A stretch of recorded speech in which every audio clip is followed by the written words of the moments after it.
కాంగ్రెస్ పార్టీపై ప్రభుత్వ సలహాదారు సజ్జల రామకృష్ణారెడ్డి సంచలన కామెంట్స్ చేశారు. వైఎస్ రాజశేఖర రెడ్డి మరణం వెనుక కాంగ్రెస్ పార్టీపై అనేక అనుమానాలు ఉన్నాయన్నారు. కాంగ్రెస్ పార్టీలో షర్మిల జాయినింగ్ వెనుక చంద్రబాబు ఉన్న విషయం అందరికీ తెలుసునన్నారు. బ్రదర్ అనిల్ ను టీడీపీ నేతలు గతంలో ఎలా అవమానించారో చూశామన్నారు.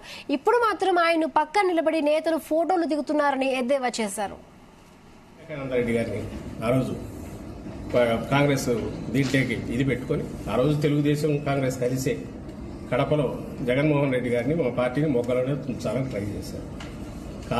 ఆయన రాజశేఖర రెడ్డి గారికి స్వయానా తప్పదు. సో మరి ఆ రోజు అదే కాంగ్రెస్ పార్టీ నుంచి ఆయన ఉన్నాడు, తర్వాత మంత్రిగా కూడా ఉన్నాడు. ఏమైంది ఆఖరికి ఆ రోజే అప్పుడు అధికారంలో కాంగ్రెస్ ఉంది, ప్రధాన ప్రతిపక్షం తెలుగుదేశం పార్టీ, మాదేమో అప్పుడే పుట్టిన వైఎస్ఆర్సీపీ అప్పుడే పుట్టిన పార్టీ. ఫ్యాన్ గుర్తు తెచ్చుకునే వేరే ఎలక్షన్లోకి వెళ్ళారు. రిజల్ట్ ఎందుకు చూశారు. ఈరోజు అసలు కాంగ్రెస్ పార్టీ లేదు. మీరు దాని గురించి మమ్మల్ని అడగడం, దానికి మేము సమాధానం ఇస్తే ఏమి ఇవ్వగలం. దీంట్లో ఏదైనా కనపడితే చంద్రబాబు కుట్రకోణం కనిపిస్తుంది. ఆ రోజు నుంచి రాజశేఖర రెడ్డి గారి మరణం మీదే డౌట్స్ ఉన్నాయి కాంగ్రెస్ దానికి సంబంధించి. దాని తర్వాత వచ్చిన పరిణామాలలో జగన్మోహన్ రెడ్డి గారి మీద పెట్టిన తప్పుడు కేసుల్లో కానీ ఇటు టీడీపీ కాంగ్రెస్ కలిసే చేసాయి. అక్కడి నుంచి ఆ జర్నీలో కాంగ్రెస్తో ఇప్పుడు ఈయన తెర వెనుకో ఏదో ఒక రకంగా అయితే కాంటాక్ట్లో ఉంటున్నాడు.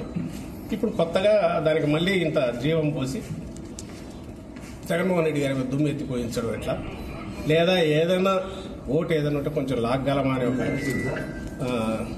దింపుడు కళ్ళ ఆశతో ఈరోజు ఈ ప్రయత్నాలు చేస్తుంది. వివేకానంద రెడ్డి గారిని ఆ రోజు కాంగ్రెస్ దీంట్లోకి ఇది పెట్టుకుని ఆ రోజు తెలుగుదేశం కాంగ్రెస్ కలిసే కడపలో జగన్మోహన్ రెడ్డి గారిని మా పార్టీని మొగ్గలోనే తుంచాలని ట్రై చేశారు.